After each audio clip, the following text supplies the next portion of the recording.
के नीचे बंद नहीं करता है। 1194 के नीचे अगर ये बंद नहीं होता है तो अगले साल 1.5 साल में 1500 तक के लाइफ प्राइस इसमें दिख सकते हैं। अच्छे स्टॉक्स में या कोई बढ़िया आपने ले रखा है तो आपका होल्डिंग पीरियड घटता बढ़ता रहता है जो आप लक्ष्य लेके चलते हैं, अदरवाइज कोई दिक्कत नहीं है। चलिए एक और सवाल फटाफट लेते हैं। अभिषेक गुप्ता हमारे साथ है मुंबई से। अभिषेक भाई बताइए क्या सवाल है आपका? सर मेरा ये सवाल है, मैंने टेक महिंद्रा के 20 शेयर्स लिए थे 1120 के पॉइंट पे, अभी मुझे आगे क्या करना चाहिए? 1120 पर Tech Mahindra. Sarvendra, IT stocks underperformer रहे हैं जी, क्या करना चाहिए इनको? बने रहें इस पे कि निकलें, क्या करें? देखिए एक इनके लिए अच्छी न्यूज भी ये है कि भाई 980 के नीचे, 970 980 के नीचे भी बहुत ज्यादा गया नहीं है। लास्ट अगर मैं देखूं तो लास्ट जून के बाद से बहुत ज्यादा उसके नीचे नहीं गया। एक आध स्पाइक आपको छोटे मोटे दिख जाएंगे, बट 970 980 के नीचे बहुत ज्यादा गया नहीं है। और ऊपर में जो ऊपर की रेंज है वो तकरीबन 1150 की है। तो अब यही है कि इनके अगर यही रेंज ट्रेड हुई तो इनके टारगेट एक बार जरूर ऊपर में इनके कॉस्ट के ऊपर एक बार आ जाएगा, बट बहुत ज्यादा 1150 के ऊपर अभी इमीडिएटली ब्रेकआउट कर पाएगा ये लगता नहीं है। तो आई थिंक ऊपर जब ये उछाल में इनको मौका मिले तो यहाँ पे निकलने की कोशिश करें, क्योंकि आईटी में जो अंडर परफॉर्मेंस है वो मेरे हिसाब से थोड़ी डीप है और स्टॉक्स उतना शार्प बाउंस नहीं कर पा रहे जितना मार्केट कर रहा है। तो ये पहला एक संकेत है कि भाई ऑल इज नॉट गुड और ये कहीं एक कंसोलिडेशन रेंज है जो कि फाइनली नीचे की तरफ टूटेगी। तो फिलहाल यही अज्यूम करके मैं बोलूंगा कि बाउंस में यहाँ से निकलने की कोशिश करें।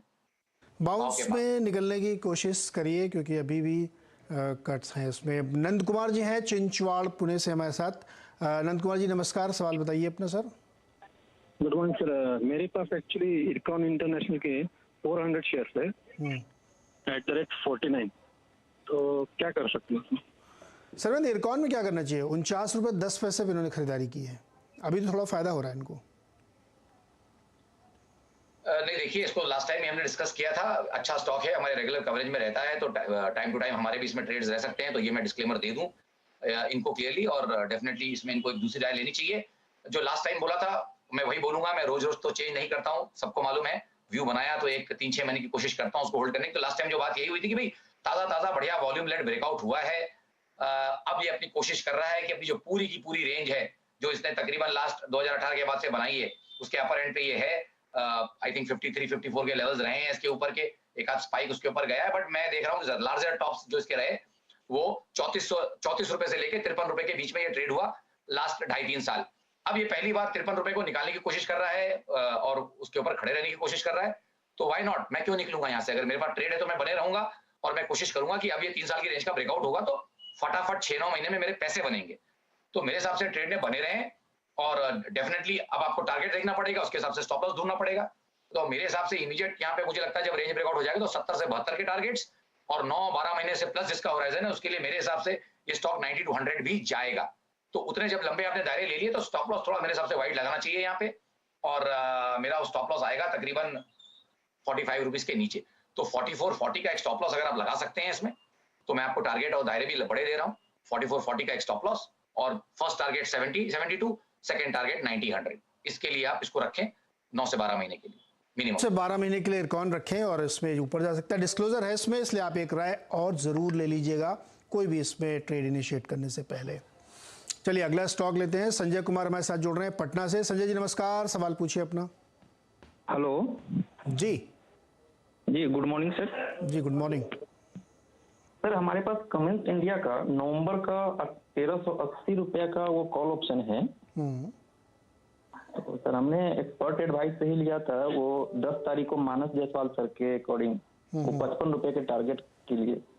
ओके तो सर अभी तो सर वो लॉस में जा रहे हैं और ये सर 15 रुपए के आसपास चला गया था 11 तारीख को। तो इसमें क्या करना है? एग्जिट करना है, होल्ड करना है? ठीक। सर्वेंद्र, कमेंस इंडिया की इन्होंने 32 रुपए पे 1380 वाली कॉल ली है और इस वक्त चल रहा है कितना, 24-25 रुपए के आसपास। क्या करना चाहिए इनको? देखिए आई थिंक स्टॉप लॉस भी इनको सुझाया गया होगा। स्टॉप लॉस तो डेफिनेटली लगाना पड़ेगा। ऑप्शन प्रीमियम पे तो मैं हमेशा बोलता हूँ कि टाइम वैल्यू पे मेरा हमेशा ये रहता है कि भाई आप खाली खड़े रह गए और व्यू नहीं आया उस महीने में, अगले महीने में आया तो आपके पूरे प्रीमियम चले जाते हैं। नो डाउट स्टॉक के ब्रेकआउट्स अच्छे लग रहे हैं, लेकिन वो टाइम ले रहा है और अब टाइम वो कंसोलिडेशन में जो ले रहा है उसकी वजह से इनको मार पड़ रही है। थॉट मेरा भी यही है कि ब्रेकआउट अच्छा है, पैटर्न्स भी ओवरऑल बुलिश बन रहे हैं, बट टाइम हमारे हाथ में नहीं है। आई थिंक ये जो कंसोलिडेशन इसका चल रहा है तकरीबन 1310 से लेके ऊपर में 1375 तक, तो आई थिंक 1310 1375 का एक रेंज है। इसका ब्रेकआउट का तो वेट करना पड़ेगा, वहीं उसके बाद इसमें मोमेंटम आ जाएगा मेरे हिसाब से। तो फिलहाल मेरे हिसाब से अगर ट्रेड में है तो मेरे हिसाब से बने रहें, एक 5-7 रुपए का करंट भाव से जो भी है ऑप्शन में मेरे ख्याल से, और एक 7-8 रुपए नीचे एक स्टॉप लॉस रखें और ट्रेड में फिलहाल तो बने रहें, क्योंकि ओवरऑल पैटर्न्स तो ठीक लग रहे हैं, तो शायद पैसे इनके बन जाएं इसमें। एक बात और ध्यान रखिए, जो भी लोग ये शो देख रहे हैं, दर्शक लोग, हमारे दोस्त लोग, कि ऑप्शन ट्रेडिंग में ना अगर बहुत तेज मूवमेंट ऊपर नीचे आइदर साइड का नहीं होता है ना, तो फिर पैसा बनता नहीं और आप टाइम डिके में अपना प्रीमियम लूज करते हैं। बिल्कुल तो, सर, मैं हमेशा यही बोलता हूँ। तो इसलिए जब भी आप लें तो बहुत स्ट्रिक्ट स्टॉप लॉस लगाएं, मतलब धीरे धीरे धीरे धीरे उसी तारीख को उसने टारगेट अचीव भी कर लेगा, वो कोई फायदा नहीं हुआ, क्योंकि ये ऑप्शन का ये थोड़ा खेल है कि इसमें तेज मूवमेंट होना चाहिए, तभी पैसा बनेगा आपका। तो खैर अभी इसमें जो सुझाव है आपको 3-4 रुपये 5 रुपये नीचे का स्टॉप लॉस लगा के आप देखिए, अगर मूव आता तो आपका पैसा बन जाएगा, नहीं तो आपको स्टॉप लॉस स्ट्रिक्टली फॉलो करना पड़ेगा। अच्छा, ऐसा ही एक सवाल ज्योति का, जिन्होंने ट्विटर भेजा, उन्होंने 18,400 की कॉल ली है, 1 दिसंबर की एक्सपायरी लिख रही है 228 पर निफ्टी की, क्या कर रही है?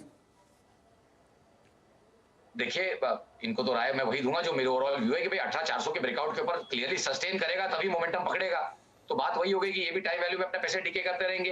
और ओवरऑल मेरा ध्यान तो यही है, जो मैंने आज अभी शो के स्टार्ट में बोला कि भाई जब मेरा लास्ट वीक का पहले हमने 18,300 का लॉन्ग ट्रेड दिया था, और उसके बाद जब 18,300 के ऊपर नहीं जाया तो हमने शॉर्ट ट्रेड दिया और ये यूएस का डेटा आया और गैप आया, बट फिलहाल मेरे स्टॉप लॉस के नीचे ही है, तो मेरा ट्रेड लाइव है 18,386.60 early closing only basis. Nifty spot का स्टॉप लॉस है, जब तक वो ट्रिगर नहीं होता तो मैं कहूंगा शॉर्ट पोजीशंस कैरी करें। तो उसके हिसाब से तो इनकी कॉल की पोजीशन है, तो मैं तो बोलूंगा कि भाई मेरे ओवरऑल व्यू के अगेंस्ट में इनका ट्रेड है, तो मैं तो इनको एग्जिट करने के लिए बोलूंगा। मेरे हिसाब से तो चांसेस ये है कि बाजार एक बार यहाँ से नीचे जाएगा और ऊपर नहीं जाएगा। ओके, क्विकली मेरा स्टॉप लॉस इंटैक्ट है, जब तक मेरा स्टॉप लॉस इंटैक्ट है। हाँ, स्टॉप लॉस जरूर ध्यान रखना चाहिए इस तरीके स्टॉप लॉस गया